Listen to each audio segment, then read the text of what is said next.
Hi, I'm Eric Lanask. We're here in New York at this year's Telecom Exchange event. I'm talking with Roy Hurst from XKL. Roy, welcome. Thanks for joining me. Oh, delighted to be here. So what is the latest? What's going on with XKL these days? Okay, XKL LLC, engineering-orientated company, founded by Len Bosak, a co-founder of Cisco. We're very focused on enterprises, high-speed, very high-speed data communication. And what's going on is, I'm marketing director, and we're having one of the best years anyone can remember. But I don't think it's because of my efforts. I think it's because enterprises are actually expanding their datacom requirements right now. I'm on record as having said, nobody's building new networks, nobody's using dark fiber. I was absolutely wrong on both counts. Things are going gangbusters. What are the factors that are contributing to that growth and that explosion of networks? Most people are looking to build out networks where they're joining their data centers to other data centers, either their own data centers or moving to the cloud. Internet traffic and network traffic has changed recently in the last 5 years, and the volumes are rising much faster than anybody really understands. And the links between data centers, the bandwidth requirements are going up and up. There's lots of people here at the conference can say, I can remember a time when 1G of speed was a really big deal. I remember that myself. Now 10G is the normal currency.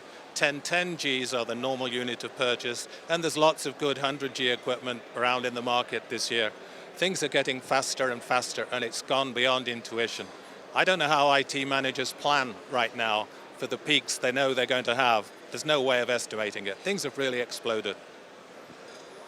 What is XKL's role? How does XKL play into the picture?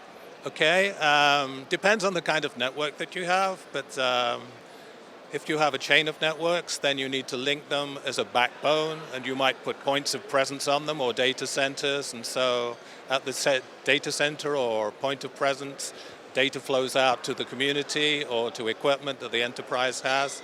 But at our equipment, we channel all that traffic together and put it all down a single optical fiber, something thinner than a pencil. 96 channels at 10G, no problem. And that's what our job is to aggregate data, send it at high speed, very reliably, across any distance. Most data centers on an enterprise are quite close together, so 3 miles, but 30 miles, 300 miles, 1,500 miles is not an issue. So that's what we do, high speed data communication anywhere you need it. Are there particular vertical markets that you target or that have worked with you more closely? Obviously, I would say that anyone that has big data requirements tends to look to us as what I would call a viable alternative to what they have now. So you're doing all exploration or some other big data application, sure, you will need it. But most people turn to us not for vertical reasons, but because they actually need flexibility and they actually need manageability. Bandwidth, everybody talks about it. But in fact, it's kind of like a commodity. What an IT manager needs is the ability to install quickly, update smoothly without taking the network down, all of the aspects of having a system in for 5 years at 100% reliability. And those aren't so much talked about, but we're good at that. We care about manageability and we care about flexibility. Forecasting 5 years ahead, you need to be flexible, not only just in the capacity you have, but the equipment we have. We can help with that too. So, yeah, we provide high-speed bandwidth, but our real value is in flexibility and manageability. That's really the role we play. So you mentioned future growth and future opportunities and the flexibility that you offer to help guide your customers through that growth and that flexibility need. What do you foresee? How do you foresee future needs evolving? Okay, there are some natural limits to the future needs. We're about running as fast as we can with computer clocks right now. And so, yes, you'll see things faster than 100G, you'll see 200G, they're talking about standards for 400G, but most of that will be actually running 100G parallel to itself 4 times.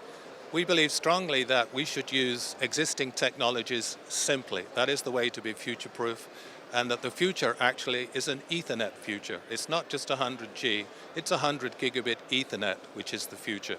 And that's fine for enterprises. Enterprises understand Ethernet, and 100 gigabit Ethernet is very close to LAN gigabit Ethernet. So I would say the trend for enterprises will be Ethernet, that things will grow faster than they think. and they have to find some way of increasing the utilization of the infrastructure that they already have, because routers are also running at the limits of their capacity, and it's hard to even get the data onto the line. And so the trends will be in faster, or actually greater utilization of existing infrastructure rather than massive build-outs of new networks. But I think the Ethernet is the future, particularly for enterprises. Budgets are not going to expand greatly. All of the people I speak to have very small teams now. Nobody has any planning people. It has to be really simple, really uneventful.